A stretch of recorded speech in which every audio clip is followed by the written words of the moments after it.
The birth of a prince. On December 8, 1973, Naples was alive with celebration. It was the Feast of the Immaculate Conception, a day when churches filled with candles and hymns, and families poured into the streets with food, laughter, and fireworks. Yet in one corner of Secondigliano, far from the glow of devotion, a boy was born into a very different kind of destiny. His name was Cosimo Di Lauro, the first son of Paolo Di Lauro, a man already whispered about in hushed tones as Ciruzzo o Milionario, Little Cyril, the millionaire. From the very beginning, Cosimo's birth carried the weight of prophecy. To outsiders, the date itself felt symbolic, a child born on a holy day, destined perhaps for greatness. But for the people of Naples who knew Paolo's reach, there was no doubt, this boy was not simply a son. He was an heir. Paolo Di Lauro was not the kind of boss Naples had grown used to. The Camorra clans that came before him were loud, theatrical men. They flaunted their power in the streets, dining in public, parading in expensive suits, throwing money at festivals so everyone knew their name. Paolo, on the other hand, was a shadow. He almost never appeared in public, preferring silence and invisibility. He rarely set foot in bars or restaurants. Instead, he built his empire from behind closed doors. He controlled cocaine from Colombian cartels, heroin through Turkish and Albanian routes, and hashish from North Africa. He made millions not by drawing attention but by avoiding it. In the streets of Secondigliano, Paolo became a myth. Children would point at shuttered windows and whisper, "That's where Ciruzzo lives." Neighbors would shrug if asked about him, muttering, "He's never around." To the police, he was a ghost. To his family, he was a king in exile, ruling not with spectacle, but with silence. Cosimo grew up in this atmosphere of both reverence and absence. He was the son of the most powerful man in the neighborhood, yet he never felt fully seen. While Paolo's name carried respect, Cosimo himself was often mocked. He was a heavy child, earning the cruel nickname O Caiatone, the fat one. Unlike the street boys who carried knives and boasted of their toughness, Cosimo was not a natural fighter. Guns and blades never interested him. But inside, something deeper brewed, an obsession with proving himself, with stepping out from his father's long, suffocating shadow. Naples in the 1980s and 1990s was a city of contradictions. On one side were the postcard images, the sparkling bay, the Vesuvius skyline, the warm chatter of markets where vendors shouted the day's catch. On the other side were the quartieri, the alleys where poverty pressed down like a curse, where unemployment bred desperation, and where the Camorra thrived. For young men in Secondigliano, there were only two choices: suffer or serve. Work was scarce, money scarcer. The clans offered an alternative: fast cash, status, protection. For Cosimo, though, it wasn't just survival. It was legacy. His father's empire was unlike anything the Camorra had seen. Paolo believed in what he called the free market of crime. Every dealer in Naples was required to buy his drugs from Paolo, but once purchased, they could sell as they pleased. It was a system that ensured loyalty without micromanagement. Paolo kept violence to a minimum. He controlled supply and distribution, and in return, peace was maintained. The police, overwhelmed and underfunded, tolerated the uneasy stability. But for Cosimo, this system felt old, outdated, even weak. He did not want to be the son of a silent man hidden behind curtains. He wanted to be seen, to be feared, to be respected as a leader in his own right. In the late 1990s and early 2000s, when Paolo temporarily left Naples to manage an affair abroad, a rare lapse in his otherwise disciplined invisibility, Cosimo seized the opportunity. Surrounded by childhood friends who looked up to him, he began to speak of a new order. He told them, "My father gave these men freedom. Freedom makes them think they are kings. From now on, there will be only one king, me." The words ignited something inside him. No longer the fat boy mocked by neighbors, he began to see himself as a prince ascending to his throne. His father's market system was dismantled overnight. Independent dealers were forced to swear allegiance. Those who resisted were crushed. Under Cosimo's vision, the clan became a centralized machine.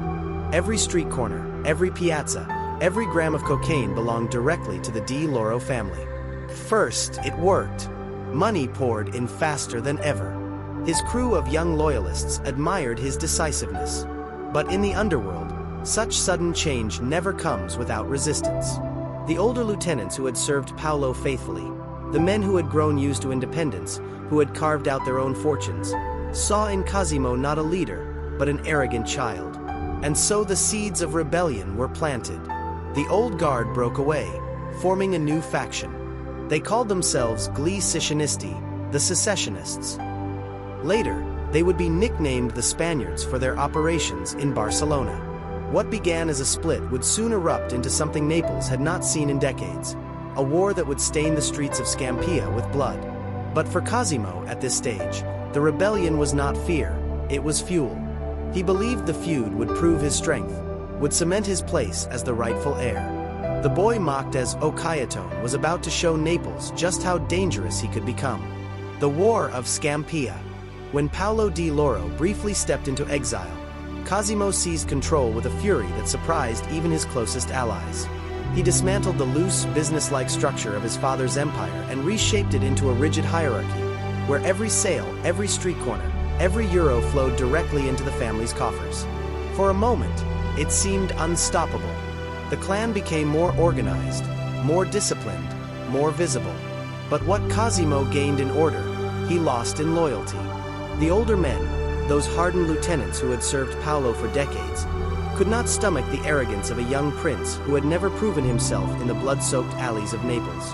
They had built their reputations through years of quiet struggle under Paolo's shadow, and now Cosimo demanded their obedience without offering respect. To them, he was not a leader, he was a boy with delusions of grandeur. And so they broke away.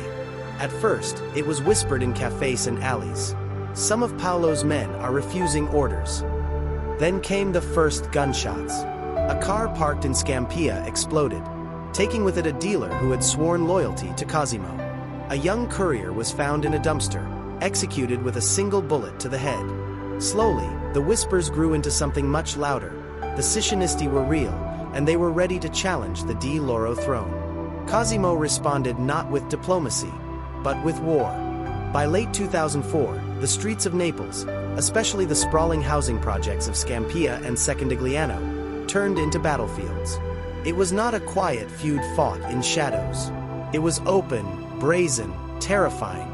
In just a few months, over 60 people were murdered, their bodies left sprawled on pavements, in alleys, on the steps of schools and churches. Civilians became collateral damage, caught in crossfire or mistaken for rivals. The newspapers called it the Scampia feud. But to the people who lived there, it felt like apocalypse. Mothers stopped letting their children play outside. Shops closed before sunset. The sound of scooters in the night, two riders, one with his hand hidden in a jacket, sent shivers through entire neighborhoods. Funerals became routine, black processions weaving through the streets day after day. Blood stained the stairwells of concrete high-rises, and murals of Madonna statues were painted with bullet holes. Cosimo, however, saw it differently. For him, this was the crucible that would forge his legend. He sat in safe houses surrounded by his young lieutenants, men barely in their 20s, armed with Kalashnikovs and dreams of glory. They hung on his every word as he paced, speaking of loyalty, betrayal, and destiny. "This is our time," he would say. "My father built an empire, but I will crown it. They think they can challenge us? They will drown in their own blood before this is over." Yet even as he boasted, the cost grew heavier. The feud spiraled out of control. Innocents were gunned down by mistake. Mistaken identities claimed lives of teenagers and workers with no ties to the Camorra. One case shocked all of Italy. 2 young women, cousins, were shot dead while talking on a street corner, killed simply because their killers thought they were girlfriends of rival clan members. The outrage spread. Naples had seen violence before, but not like this.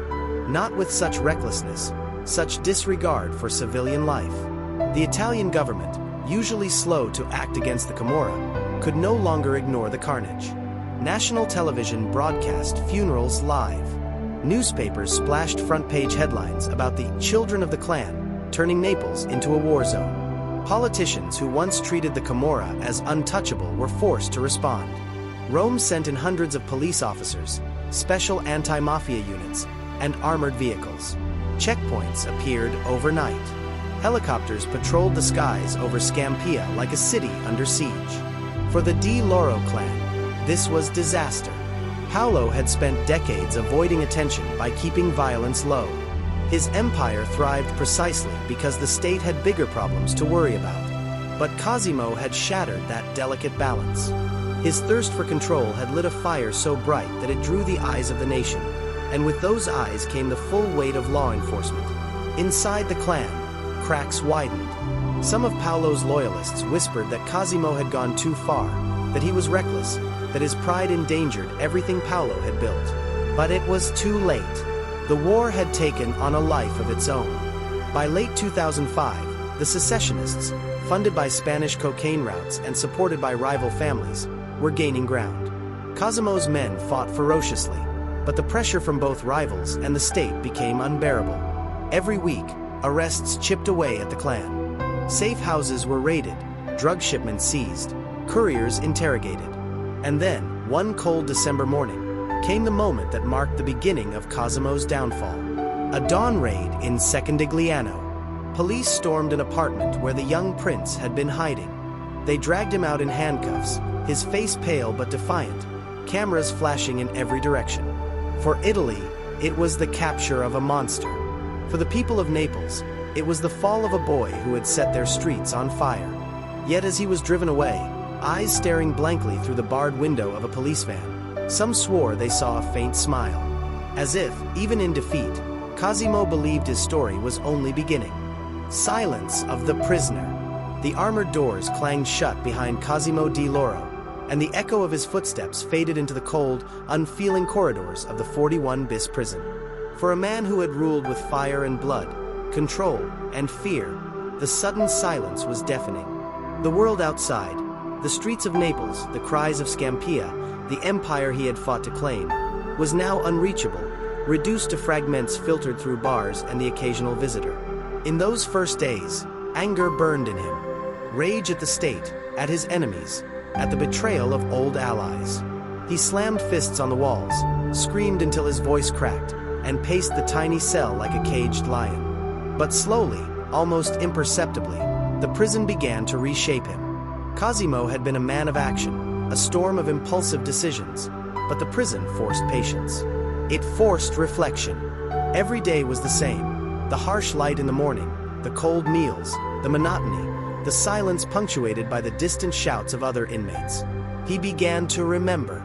He remembered the streets, the betrayals, the faces of those he had sent to the grave. He remembered the fear, but also the loyalty of those who had followed him, the young lieutenants who had hung on his every word. He remembered the moment of power, when for the first time, his voice had been obeyed as if by law. He remembered the blood, yes, but also the sense of destiny he had felt, that he was fulfilling a role written long before his birth. Cosimo began to write. Not letters, not confessions, nothing that could leave the cell, but in his mind, a meticulous chronicle of every action, every betrayal, every victory, every mistake. He dissected the feuds, the strategies, the errors of both allies and enemies. He replayed every gunfight, every negotiation, every glance of defiance from a rival. And he realized something profound. The empire of Paolo Di Lauro was never his, not truly. He had only had the illusion of control. The real power had always been in perception, in fear, in myth. And so Cosimo became silent. Not a silence of surrender, but a silence of calculation. He learned to listen to every sound, the footsteps of guards, the whispers from adjacent cells, the distant clang of metal doors. He learned to predict, to anticipate, to adapt. Even within the walls of a fortress designed to strip power, he found a rhythm, a method, a sense of omnipresence. The world outside changed. Naples moved on. Rival clans reorganized, alliances shifted, and new names rose and fell.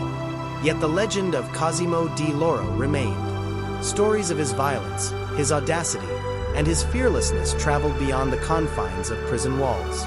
Some revered him, others despised him, but all respected the memory of the young prince who had dared to challenge the foundations of Naples itself. Within the cell, Cosimo reflected on legacy. He could not undo the past. He could not save the fallen, nor protect the innocent caught in his wars. But he could preserve knowledge, secrets that stretched into the political and economic veins of Italy. He could survive. He could endure. And in enduring, he became untouchable in a way that bullets and vendettas could never achieve. Time passed, years stretched endlessly, but Cosimo remained. Observers outside speculated. Had prison broken him, or had it made him stronger? Only he knew. In the quiet, he plotted, not for revenge, not for escape, but for understanding, for reflection, for the meticulous shaping of an empire in his mind. In silence, Cosimo ruled again. Not Naples, not Scampia, not streets and corners, but the legacy of power itself. When he would walk out, or if he ever did, the world would see not just a man, but a force refined by fire, shaped by loss, and tempered by the very chaos he once wielded. Cosimo Di Lauro, the boy who wanted to be king, had become something beyond kingship. He had become a legend, a cautionary tale, a shadow across the memory of Naples. And in that silence he smiled.